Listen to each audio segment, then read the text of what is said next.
നേരത്തെ തയ്യാറാക്കി വെച്ചിരിക്കുന്ന ഉള്ളിത്തോരൻ തന്നെ നമുക്കിതിലേക്ക് ഇട്ട് കൊടുക്കാം. ജോലിക്ക് പോകുന്നവർക്കും സ്കൂളിൽ പോകുന്ന കുട്ടികൾക്കും പെട്ടെന്ന് തയ്യാറാക്കി കൊടുക്കാൻ പറ്റുന്ന 2 റെസിപ്പിയാണ്. Hello friends, welcome to my channel. ഇന്ന് നമ്മളിവിടെ ചെയ്യാൻ പോകുന്നത് വെറും 3 മിനിറ്റിൽ ചെയ്യാൻ പറ്റുന്ന 2 റെസിപ്പികളാണ്, ഉള്ളിത്തോരനും മുട്ടത്തോരനും.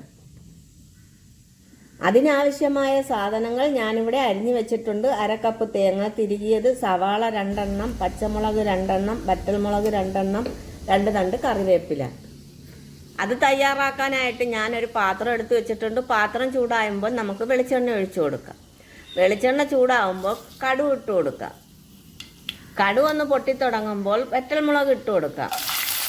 ഇനി ഇതിലേക്ക് 2 തണ്ട് കറിവേപ്പില ഇട്ട് കൊടുക്കാം.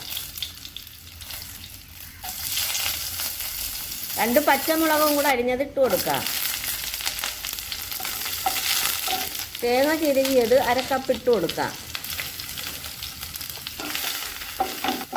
ഇനി തേങ്ങ ഇതെല്ലാം കൂടെ ഒന്ന് മൂക്കട്ടെ. ഇനി ഇതിലേക്ക് 1/2 ടീസ്പൂൺ മഞ്ഞൾപ്പൊടി ഇട്ട് കൊടുക്കാം. ഇനി ഇതിലേക്ക് 1/2 ടീസ്പൂൺ ഗരം മസാല പൊടിയും കൂടി ഇട്ട് കൊടുക്കാം.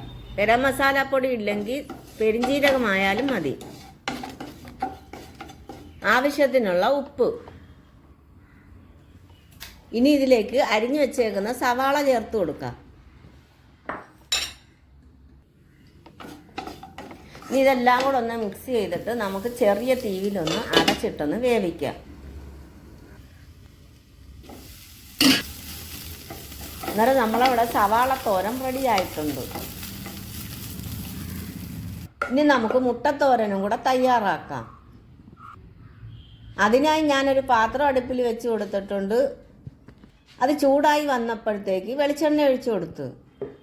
വെളിച്ചെണ്ണ ചൂടായി വന്നപ്പം കടുവാണ് ഇട്ട് കൊടുക്കേണ്ടത്. ഞാൻ കടുവ് ഇടുന്നില്ല, മറ്റേ നമ്മളെ സവാളയുടെ അരപ്പിരിക്കുന്നത് കൊണ്ടാണ് ഇട്ട് കൊടുക്കാത്തത്. അതിലേക്ക് നമുക്ക് ആവശ്യത്തിനുള്ള മുട്ട പൊട്ടിച്ചൊഴിച്ചു കൊടുക്കാം. നമുക്ക് 1 or 2 മുട്ട ആവശ്യത്തിനനുസരിച്ച് എടുക്കാവുന്നതാണ്. ഞാനിതിലേക്ക് ഉള്ളി ഒന്നും ഇടാഞ്ഞത് ഈ മറ്റേ നമ്മളെ ഉള്ളിയുടെ തോരൻ വെച്ചിരിക്കുന്നത് കൊണ്ടാണ് ഇതിനകത്തോട്ട് ഉള്ളി ചേർക്കാത്തത്. സാധാരണ രീതിയിൽ നമ്മൾ മുട്ടത്തോരൻ വെക്കുന്നത് എണ്ണ ഒഴിച്ച് കടുക് പൊട്ടിച്ച് അതിലേക്ക് ഉള്ളിയും പച്ചമുളകും കറിവേപ്പിലയും ഇട്ട് വറുത്തി അതിലേക്ക് മുട്ട പൊട്ടിച്ചൊഴിക്കണം. എന്നിട്ട് ഇതുപോലെ ഒന്ന് ഇളക്കി കൊടുക്കണം. തേങ്ങയും മഞ്ഞൾപ്പൊടിയും പെരിഞ്ജീരകവും ഒക്കെ ഒന്ന് ചതച്ച് ഇതിലേക്ക് ഇട്ട് ഇളക്കി കൊടുക്കാവുന്നതാണ്. ഇതിപ്പം ഇതിനകത്ത് ഇട്ട് കൊടുത്തേക്കുന്നത് നേരത്തെ നമ്മൾ തയ്യാറാക്കി വെച്ചിരിക്കുന്ന ഉള്ളിത്തോരൻ നമ്മുടെ കയ്യിലുള്ളത് കൊണ്ടാണ് നമ്മൾ ഈ മുട്ടയിൽ ഇത് ചുറ്റി കൊടുത്തത്. നമ്മളൊക്കെ ജോലിക്ക് പോകുന്നവരാണേലും കുഞ്ഞുങ്ങളൊക്കെ സ്കൂളിൽ പോകുന്നവരാണേലും പെട്ടെന്ന് തയ്യാറാക്കി കൊടുക്കാൻ പറ്റുന്ന 2 റെസിപ്പിയാണ് ഞാനിവിടെ ചെയ്തിട്ടുള്ളത്. വീഡിയോ ഇഷ്ടമായെന്ന് വിചാരിക്കുന്നു. നിങ്ങൾക്ക് ഉപകാരപ്രദമായെങ്കിൽ നിങ്ങളുടെ പ്രിയപ്പെട്ടവരിലേക്കും എത്തിക്കണം.